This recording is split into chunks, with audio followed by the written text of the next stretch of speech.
Okay, you give it a wash with a wet brush, and then with your finger and I'm taking off the paint. When I take my finger away, I'm taking off the paint. So what I'm doing is I'm actually taking the paint off, and what happens, it gives the tone an even tone, and the whites come out and the darks come out.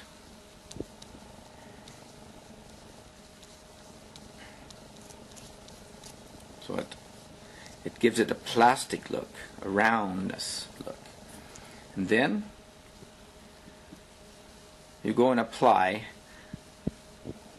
the paint again. Here I'm applying a little white on the tip of the nose where I want the tip to be, and then the nostrils here above. Now I've defined the nose, and then I'm going down to the root of the nose down here, and then I take it all the way up to the nostril. And this is sharp painting. And then I bring it down to the upper lip and make the shape of the upper lip. I can determine any shape I want of the upper lip. Then I take off the paint. I put it in the water.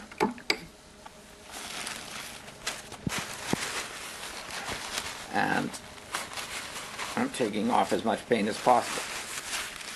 This is painting with a dry brush.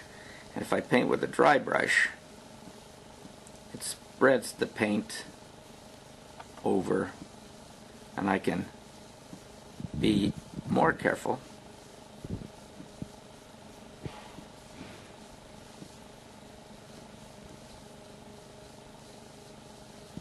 And what happens is the white paint becomes softer as it spread.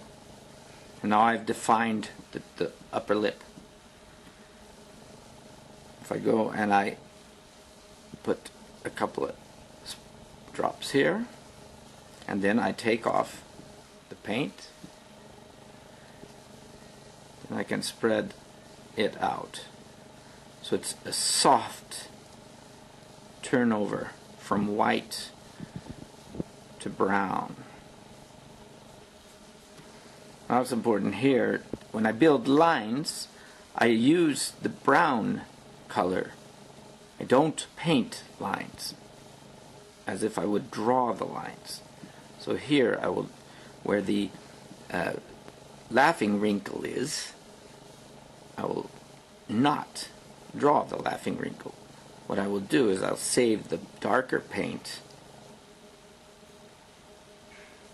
in a thin line.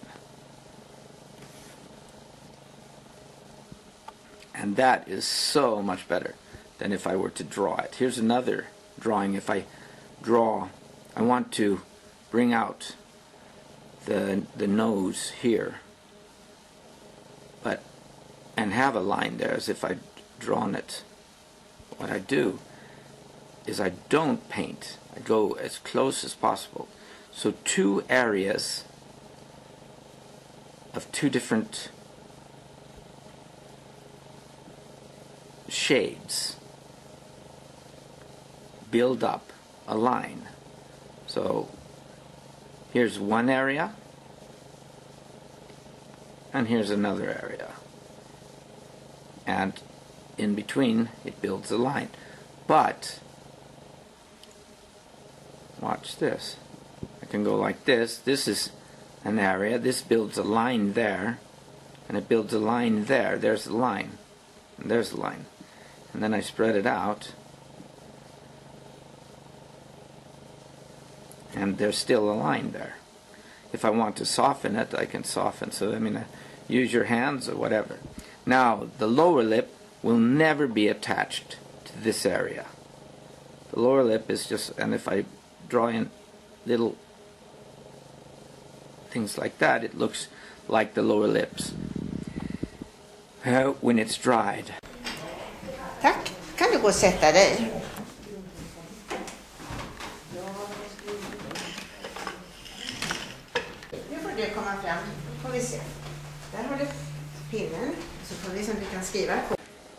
when the lower lips are dry and have these wrinkles.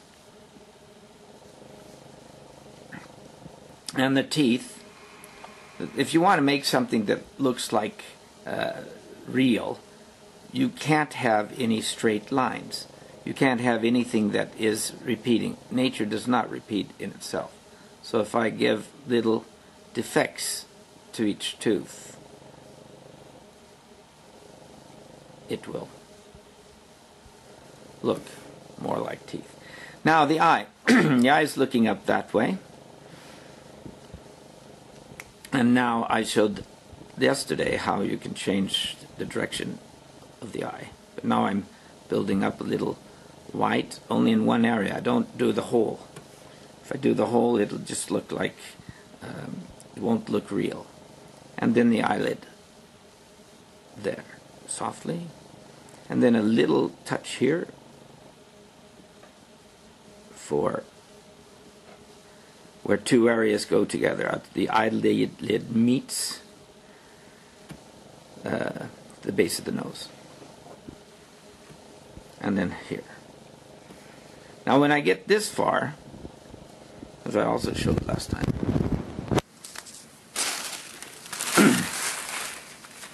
oh, I have to do the tip of the nose here. So. And then it comes out strongly. When I get this far, then actually the base is done, and so I can actually do whatever I want. And I don't even have to really look. And if I don't like it,